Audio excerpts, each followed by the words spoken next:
Elizabeth Frizell, thank you so much for joining us. We appreciate it. Thank you. You're an attorney and a former judge here in Dallas County, and now you're running for Dallas County District Attorney for a second time. Yes. Why is that, and what are your priorities? Well, I know I came very close last time, Jack. I got 49.999%, lost by only 589 votes. This is my seventh election, and so I've seen a lot of close races, but that was the closest I've ever seen. But I'm not just running again because I came so close. During the 2018 election, there were a lot of things that I promised I was going to do as district attorney if I was elected, and my opponent did as well. And there were several things that were important to me and important to people in the community that have not been accomplished. Some of them haven't even been started, and I think they're important to not only the safety of the community, but also to just make sure that everything is fair within the DA's office. And I want to make sure that I accomplish those things. One of them is bail bond reform. I've seen many people get stuck in jail just because they don't have very much money. As a criminal defense lawyer, I've represented people where I've successfully argued for their bonds to be reduced. And they were reduced, but they still didn't even have the lower amount of a bond that was set by the judge, so they were stuck in jail.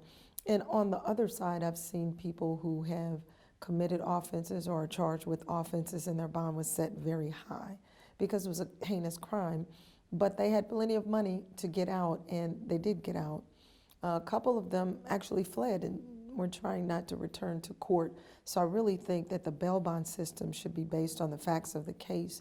It should be based on the criminal history of the person, their ties to the community, whether or not they will come back to stand for the charges, and not based on money.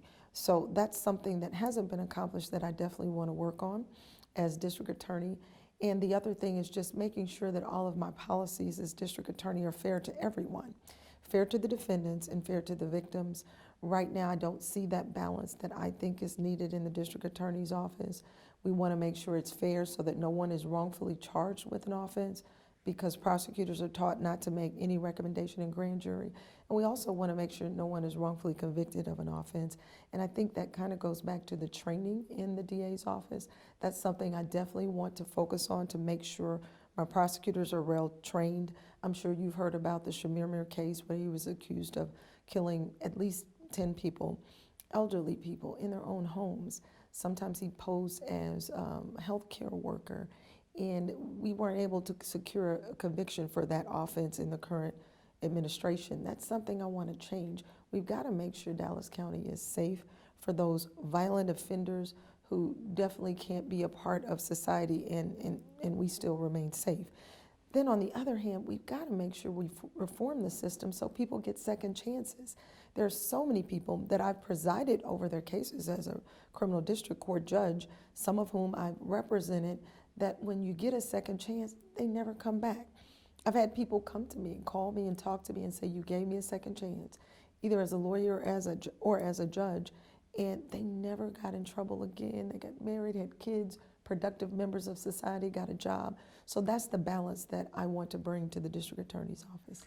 You said a lot, so let me go back and ask you some follow-up questions. So as it relates to victims, what more do you think needs to be done as it relates to victims that's not being done now in the DA's office? One of the things that needs to be done, we have to focus on women as victims of crime. I was the assault family violence judge in Dallas County for 8 years, and I saw so many women that were trapped in their own homes. It was like they were in jail in their own homes. Sometimes I've seen economic abuse where someone knows that their spouse has never really worked outside of the home, because working within the home is a full-time job. I have children, they're in college now, but when they're small, that's a full-time job. But that can make it more difficult to get a paying job outside of the home. And I've seen people treat them as if you leave me, even though I'm abusing you, where are you going to go? What are you going to do? You have children, they're small, they're young, you've never worked outside of the home, you'll be back. And if you've been abused and someone says that to you, it really makes you think twice about ever leaving. So I want to create Dallas County's first felony family violence court. And when I say family violence, It's really domestic violence. I also want to focus on the LGBTQ plus community. Dallas is one of the number one areas where people have been abused or murdered as members of the LGBTQ plus community. There are 15 crimes in Texas.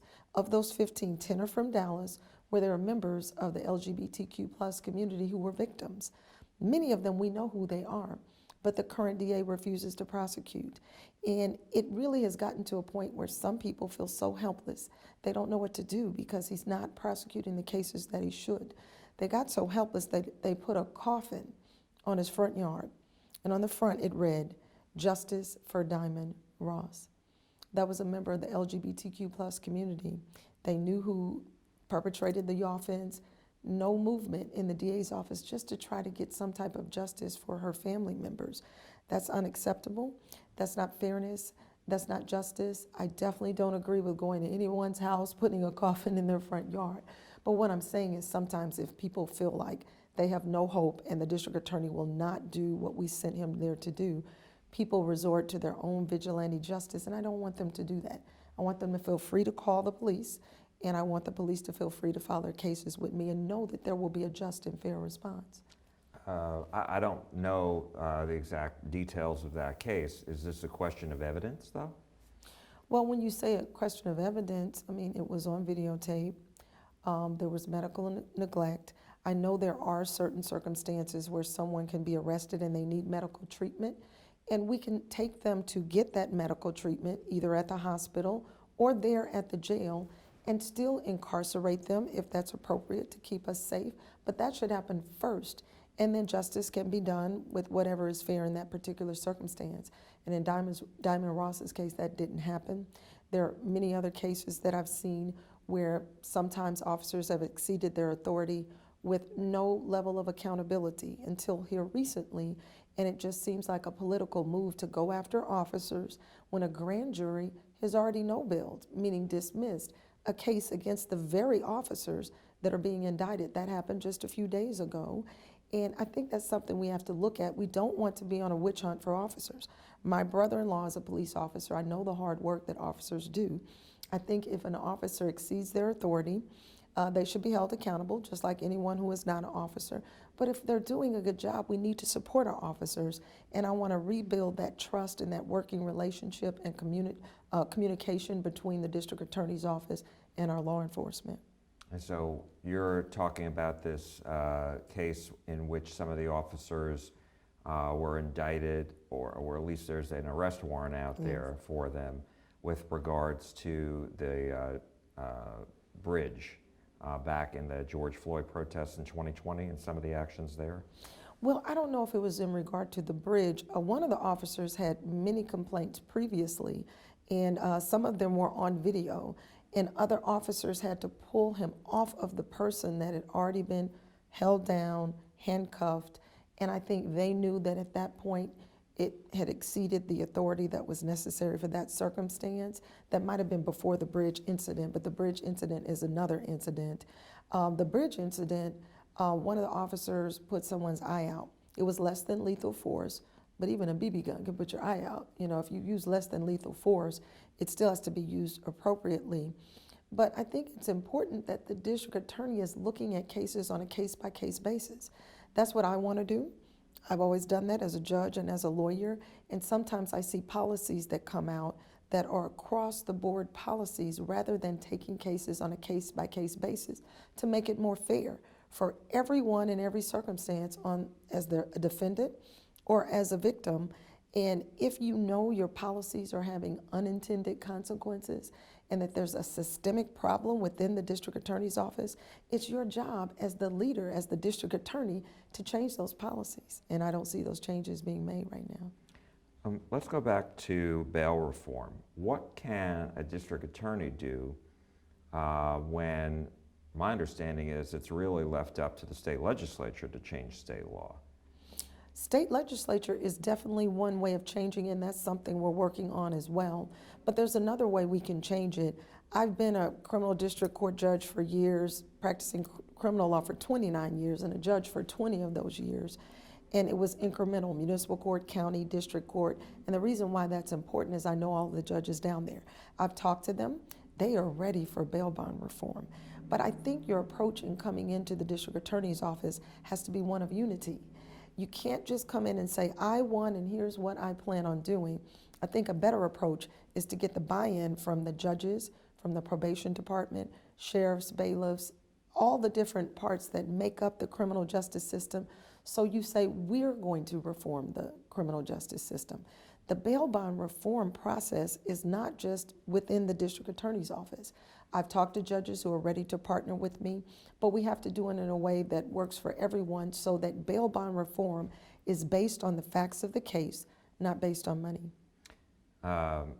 Governor Abbott has been very critical of the judges in Houston, Harris County, for example, for there being what he called basically a revolving door. Someone commits a violent crime and they're out, and then they do it over and over again. We haven't seen that in Dallas, and I wanted to know why do you think that is?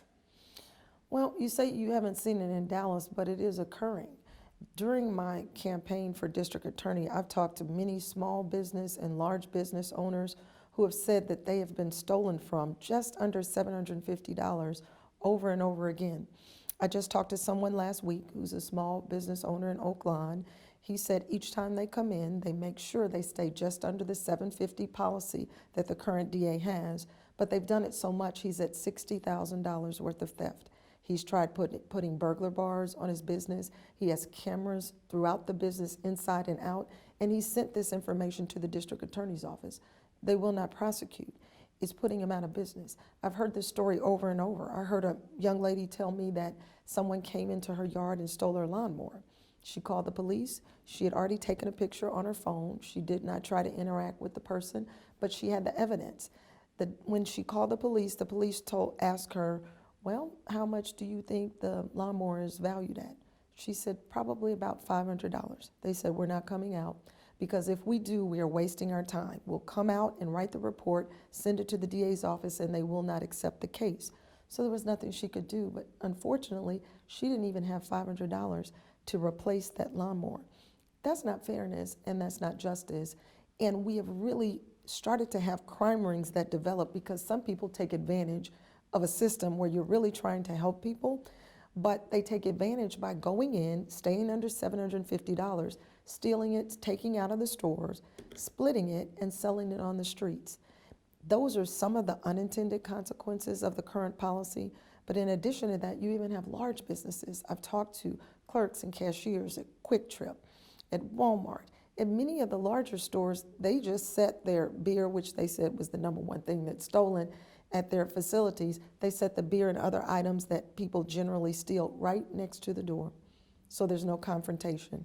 When they come in and steal it, many of the cashiers know who they are. They speak to them and say, have a good day.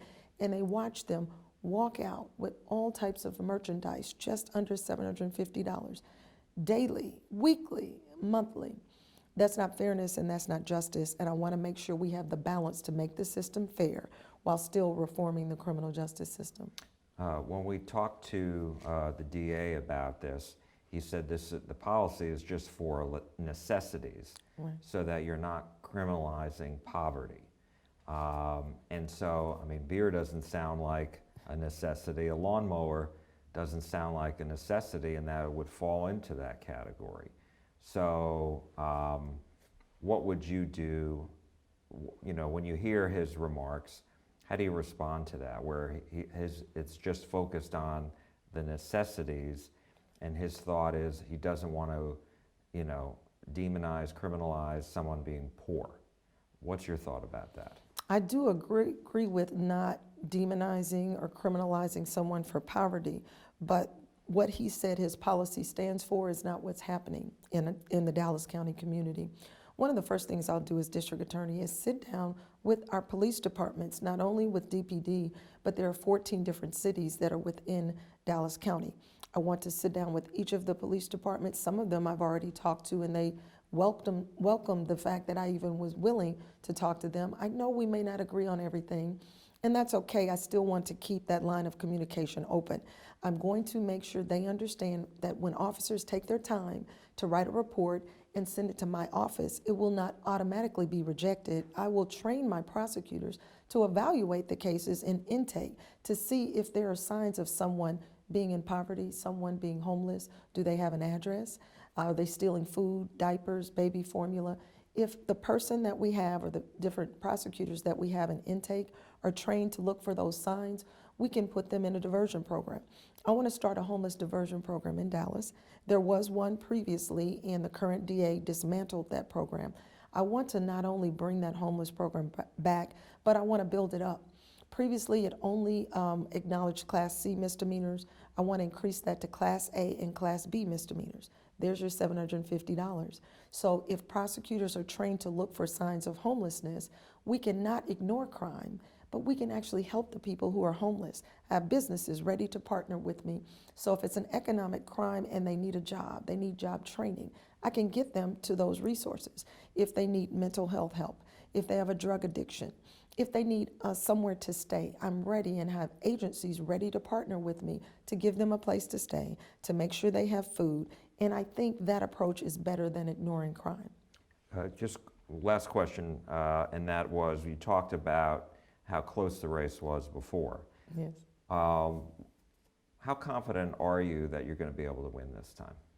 Well, I feel very confident that I'm going to win this time, not only because it was close last time, but because the support that I had previously, I still have it. Many of them were very hopeful that I would win last time, and they're still on board. But there are also people who did support the current DA previously who have told me personally they would never vote for him again because they don't feel his policies are fair. For example, he has a sign in grand jury right now that says, "Do not speak about race when you come into the grand jury to testify." Well, there was an article written by the Dallas Morning News where a young lady that was involved in the Black Lives Matter protest a couple of years ago was called to grand jury to testify. The first question that the grand jurors asked her is, "Well, what were you doing downtown in the first place?" And she said in the Dallas Morning News she wanted her response to be, "Well, I was downtown to protest discrimination by officers, racial discrimination that I felt like was not fair." But there was a sign right in front of her that said, "Do not speak about race." So it confused her because she said the prosecutors hadn't told her that sign would be there. It was turned only facing her where the grand jurors could not see it. So she tried to tailor her response where it didn't reference race or the fact that she was down there to protest discrimination, but she hesitated. And throughout her testimony, it may have appeared to the grand jurors that she wasn't being honest, but she was trying to figure out, how can I testify and tell the truth about why I was there without mentioning race? The law requires one thing when you testify in front of the grand jury, to tell the truth, the whole truth, and nothing but the truth. If you are honestly testifying, you should feel free to be able to explain what happened to you, and that's a policy that I would change as the next district attorney. Elizabeth Frizell, thank you so much for joining us. We appreciate your time. Thank you so much, Jack. I appreciate you. Thank you.